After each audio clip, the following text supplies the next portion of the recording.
All right, welcome back, Wayward Souls, to the Double Tap In, episode 117. And this is going to be an episode that you want to save, you want to come back to, because you're going to drop some knowledge today. So, go back a handful of episodes, you know that I had a failure. And on this podcast, we talk about successes and we talk about our failures. Well, this was a big failure. The T-bones, if you remember that, it was just not a good result. And then we identified in the podcast several things that I could have done differently. And I vowed that I would correct my mistakes because, basically we're type A personalities and we don't give out participation trophies. You either win or you lose.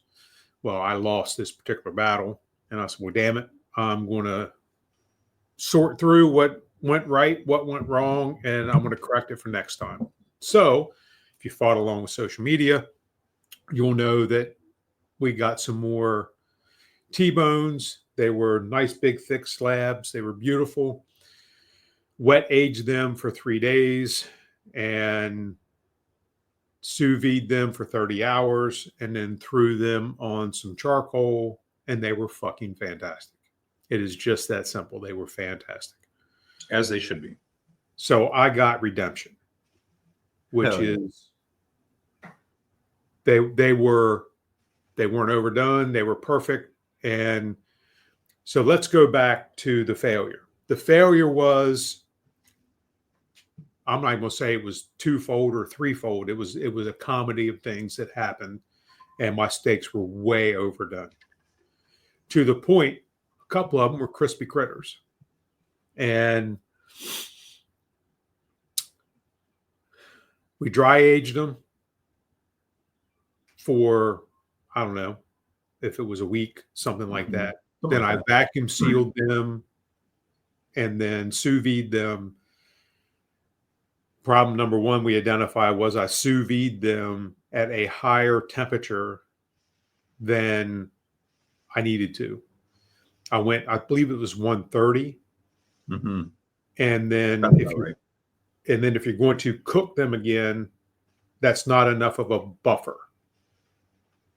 So I did these at 124 and worked out fairly well. The second thing I did wrong was I had the charcoal rocket freaking hot, because you're thinking sear. So you want it rocket hot. I went probably 2 minutes too long on the rocket hot sear. Problem number three, I took them off the grill, put them in a foil boat, covered them with foil, and then put towels over them to maintain the heat going between our house and mom and dad's house.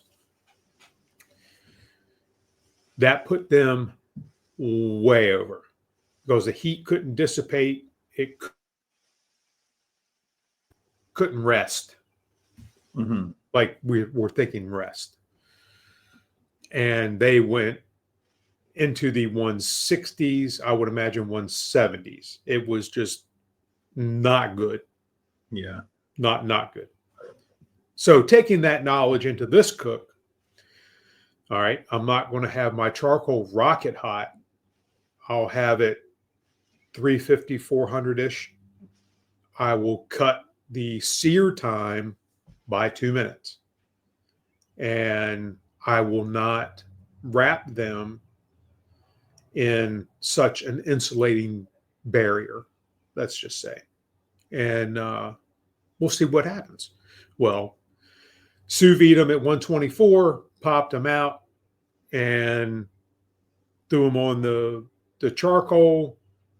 As you can see by social media, the color was fantastic. I ended up doing 3 minutes. 4 minutes to start with, and then turned around, and the second side as I'm constantly probing the fucker because I'm gun shy, right? Looks like a pincushion. Yes. Realized that I didn't need the last 2 minutes that I had planned for, took them Mhm. off, put them in the foil pan, cover them with a single sheet of foil, and off we went. They were perfect.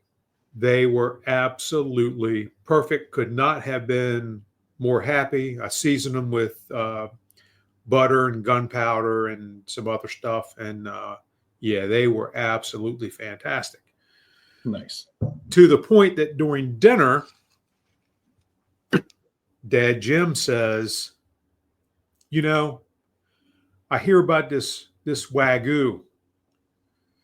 And the article he read said, if you have the means, you should absolutely once in your lifetime have some Wagyu beef. And then he brings up Kobe beef. And I said, well, here's what we're going to talk about. Wagyu and Kobe are basically the same thing, but not all Wagyu is Kobe. So they're very similar, but only the premium Wagyu is considered Kobe beef. You're going to pay for it. Oh yeah. And they're like, well, how much? I said, well, I know for a fact that I looked up a brisket and it was just shy of $1,000. And I'm like, wow. So we get looking more. 4 8-ounce fillets, $320. Now, I'm just coming off a T-bone failure. But you nailed those T-bones. I nailed them. Good with it. As soon as they mentioned that they wanted to try some Wagyu, I could feel my anxiety Yeah. creeping up. Because this isn't like a $100 brisket. I fuck up a $100 brisket, it's going to hurt my feelings. It's not going to wreck my life. Yeah. $320 worth of filet, and filet is not my favorite anyway. Yeah. But I wreck $320 worth of filet, I might not sleep for a week. Mm-hmm. Yeah. Yeah. And even then, like that, like to do that right, like you're still not like you're not cooking it in a way that we typically cook. Correct. Like that's that.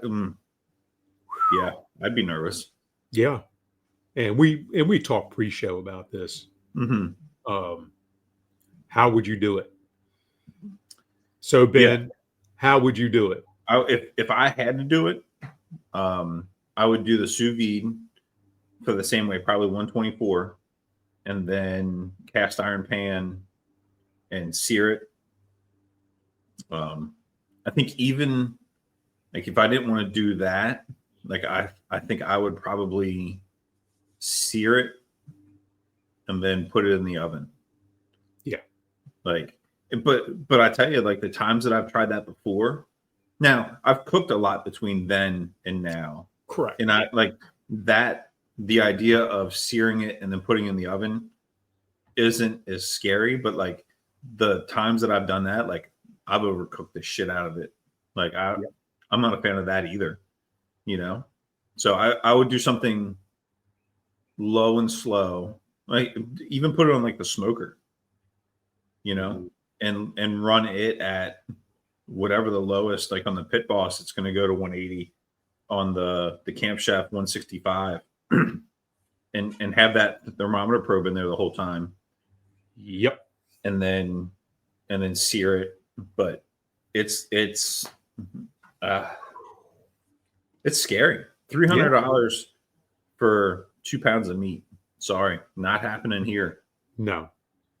Yeah. It's so anyway, Mom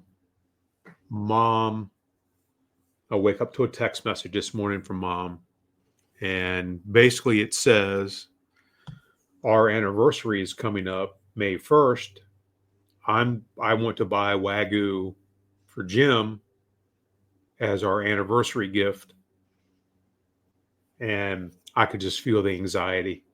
I'm telling you. So anyway, I'm going to do it. You know, if that's what Mom and Jim want, I'm going to do it. You know, so now I have to source Wagyu, and I know it's going to be pricey. I'm hoping I can find it. I don't have to order from Snake River Farms or somebody, you know.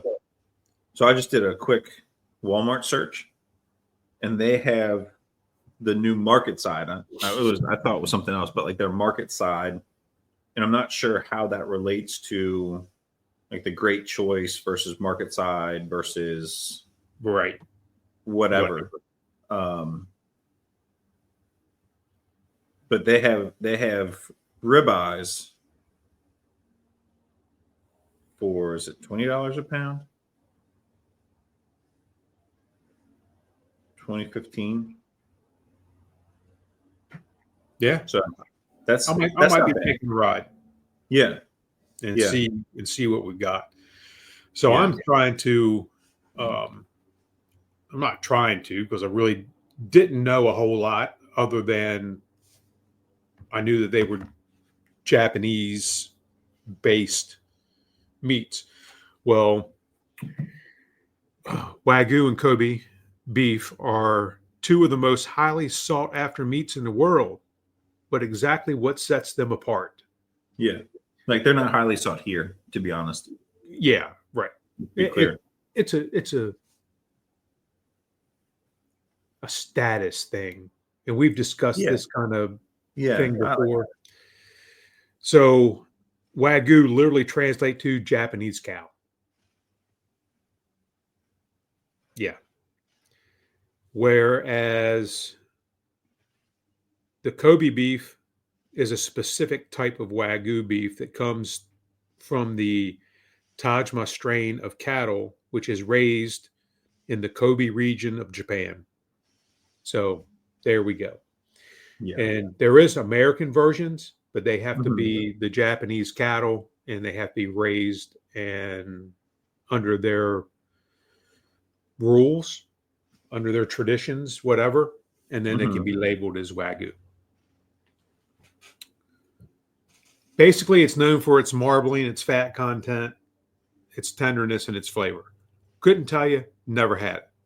But I think we're going to fix it. Yeah. Yeah, I'd be interested. I would try it. But again, like if I'm paying that much, like I would rather do beef ribs and plate ribs than a Wagyu steak. Yep. Like it doesn't have the appeal for me. Hey, and look, I might be wrong. It might be the best piece of meat that I've ever put in my pie hole. Mm-hmm. It may be. It may be worth everything that they say it is. I don't know. Yeah. But something that is that expensive, I'm not going to be doing it so much that I go broke. Yeah. So it's kind of like, yeah, why am I going to do it at all? Well, I can tell you this time, it's because Jim wants to try it. Yeah. So and that's why. I could agree with the article that Jim read of like, if you have the meats, try it once. Okay. Yeah. Like, at least in our household, buying one decent sized steak would be sufficient. Yeah. You know, like I'm the only one that's really going to eat it. And if I get one big enough, like I can share it with the family and still be full because like I'll just make sure that we have more of everything else. Right. So Yeah. Yeah. So now the quest starts for me to find what works for us. Not only I don't want to do filet. Yeah. I'm not a filet guy. I don't. People go nuts for filet. I am not one of those people. Now, will I eat it? Sure.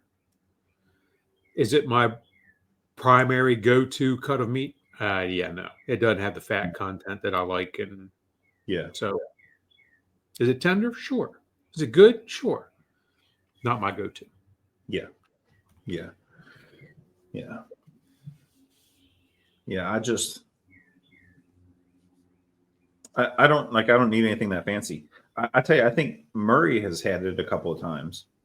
So, when you get to the point that you're cooking it, that's who I would Yeah. reach out to. Well, and then that reminds me, I should shoot him a text to see where he gets his from. I think he gets his from Snake River Farms. Yeah, that will make sense. Yeah. I think we've talked a couple of times about stuff like that. And I think that's his go-to for, I think I even talked plate ribs with him, and that's where he got them from. So, but I also think that was before we had a place locally that had them. Right. So I don't know if the Teat has them or not, but I know, like I said, the place in Salisbury, man brought out the whole fucking cow. How much of this do you want? Oh shit. Mm-hmm. Yeah. Can I have half? Sure. You want both halves? No. No. I'm working overtime. I'm not working that much overtime. Yeah. I also have to live with my wife. Right. So. Shit.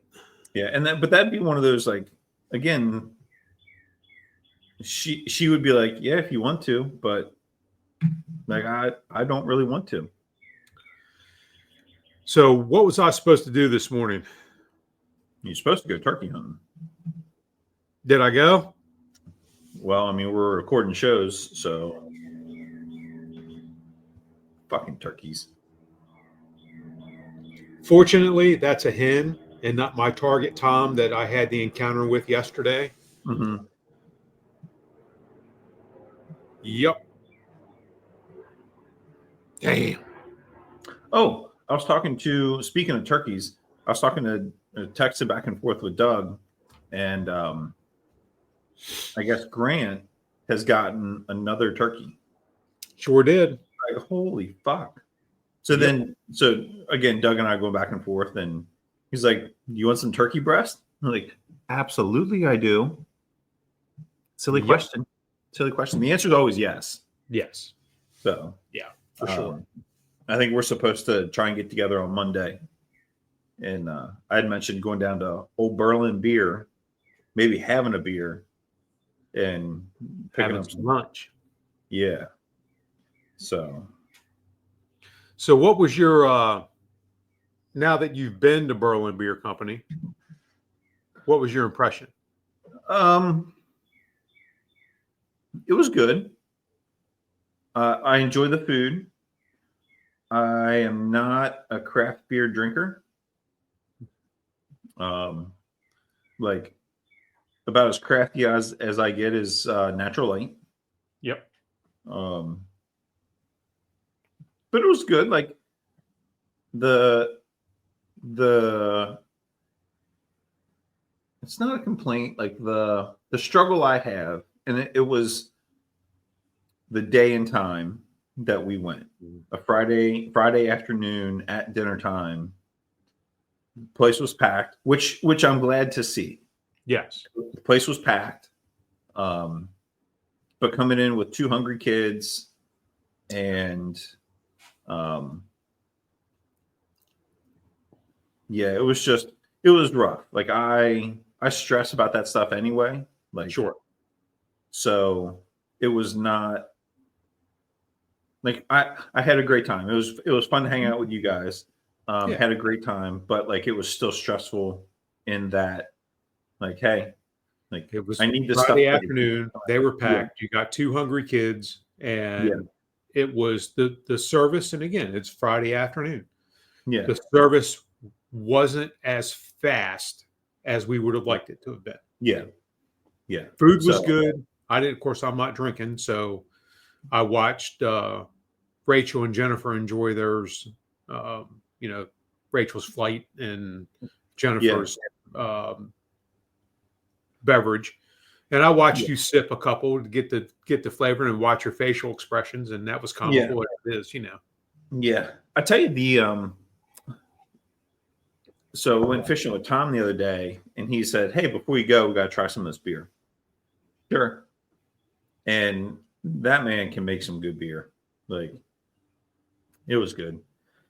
But I think my favorite, I don't know if it's a craft brew. I don't know what defines a craft brew, but the beer that I've really enjoyed that was not, and I don't even enjoy Natural Light, to be honest with you.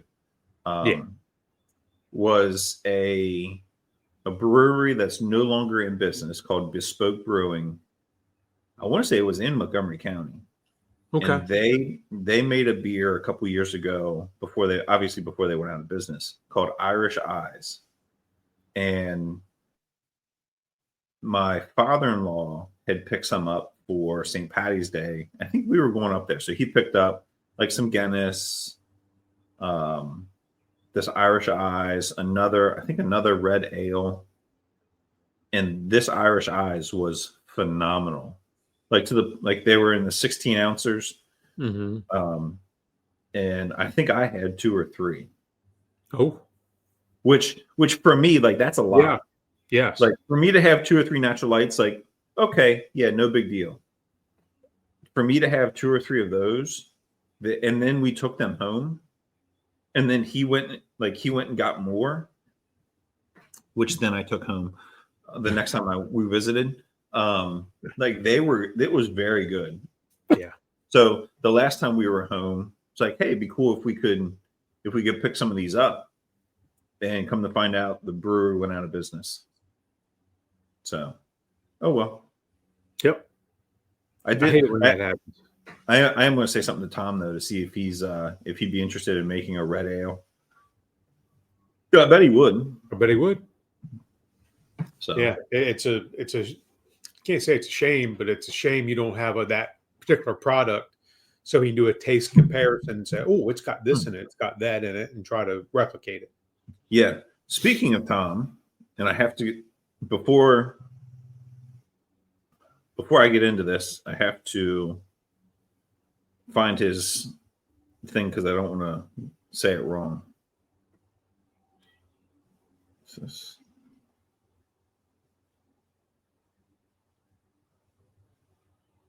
Oh, maybe it was a story. No, here it is. Yeah. So the beginning of April, he submitted a beer for a competition, and it was a spiced beer, 12 entries, and he submitted a Thimble Wintner's Fury. Don't ask me what it is, because I don't know, but it's a spiced beer. That's the best I got for you.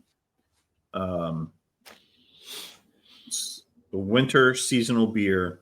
And out of these 12 entries, Tom placed first.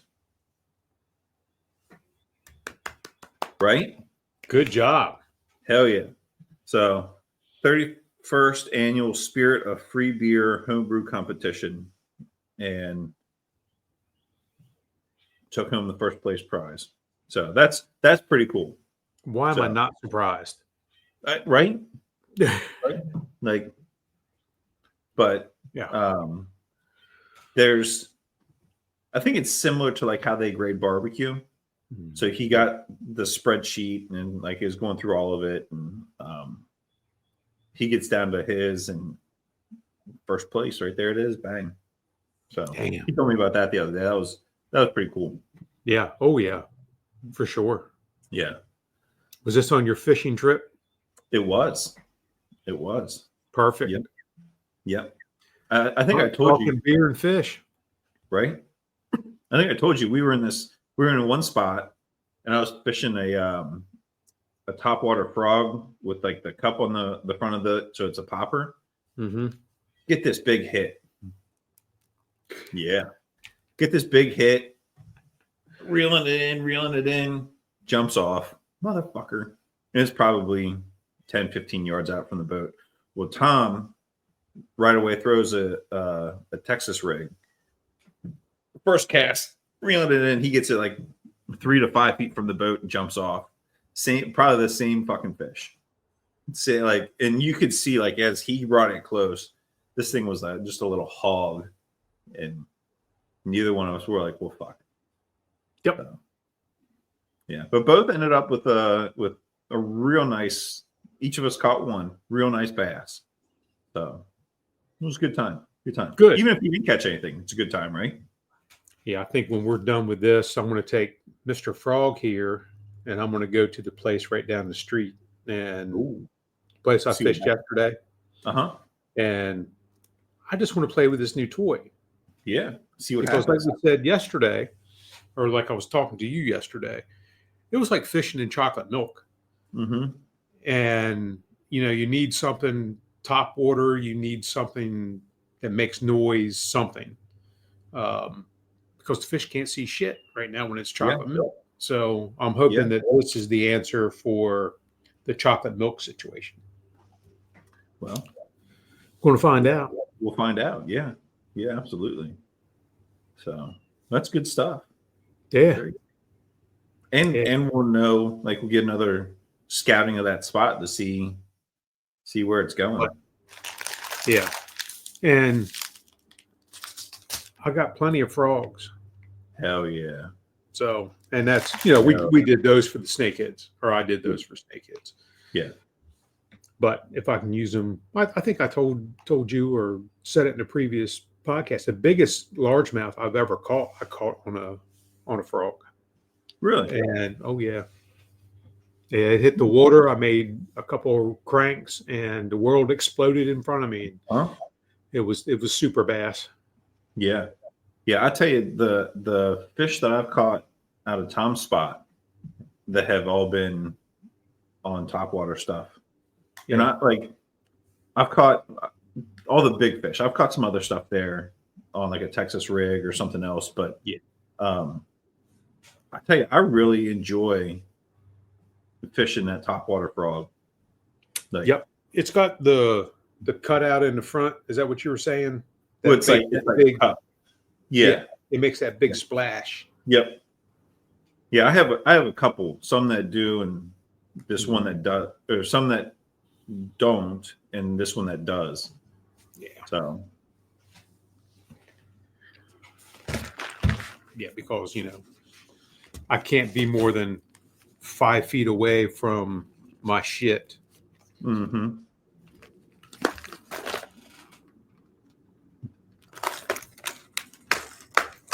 Yeah.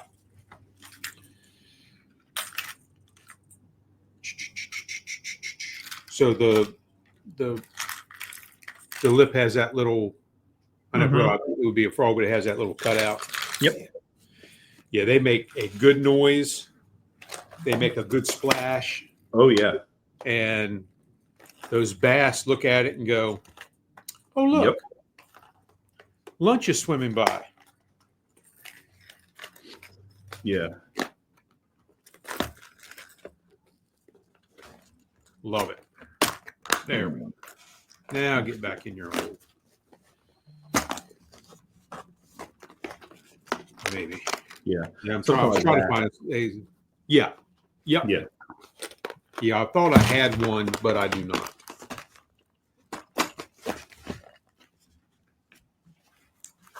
And actually, this is Jennifer's little bag, not mine, but which is why I wasn't 100% sure what was in there.